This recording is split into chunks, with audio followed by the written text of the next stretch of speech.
আইন অনুযায়ী কার্যকর নয় এমন তালাকের অজুহাতে স্ত্রী ও নাবালক সন্তানের ভরণ পোষণ এড়ানো যাবে না বলে রায় দিয়েছেন হাইকোর্ট। একই সঙ্গে আদালত স্পষ্ট করে বলেছেন, নাবালক সন্তানের ভরণ পোষণ কোনোভাবেই মা বাবার তালাক সংক্রান্ত বিরোধের ওপর নির্ভরশীল নয়। এটি শিশুর স্বাধীন ও স্বতন্ত্র আইনগত অধিকার। সম্প্রতি বিচারপতি আব্দুর রহমানের একক বেঞ্চ এই রায় দেন। আজ এই রায়ের পূর্ণাঙ্গ অনুলিপি প্রকাশ হয়েছে। এর আগে 2011 সালে স্ত্রী ও তাদের নাবালক কন্যা সন্তানের পক্ষে দেনমোহর ও ভরণ পোষণের মামলা হয়। স্বামী দাবি করেন যে তিনি পূর্বেই স্ত্রীকে তালাক দিয়েছেন, কিন্তু পারিবারিক আদালতে তিনি আইন অনুযায়ী সেই তালাক প্রমাণে ব্যর্থ হন। এতে আদালত স্ত্রী ও সন্তানের পক্ষে দেনমোহর ও ভরণ পোষণের আদেশ দেন।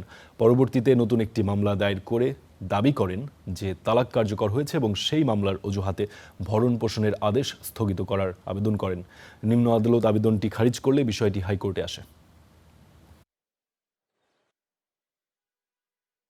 নাবালকের ভরণ পোষণ এটা একটা ইন্ডিপেন্ডেন্ট রাইট, অর্থাৎ নাবালক সন্তানের ভরণ পোষণ একটি স্বাধীন ও স্বতন্ত্র আইনগত অধিকার। মা বাবার মধ্যে তালাকের বিরোধ থাকলেও সন্তানের ভরণ পোষণ বন্ধ করার কোনো সুযোগ নেই। শুধুমাত্র মৌখিক তালাকের দাবি করে স্ত্রীর ভরণ পোষণ বন্ধ করা বা সন্তানের ভরণ পোষণ বন্ধ করার কোনো সুযোগ নেই।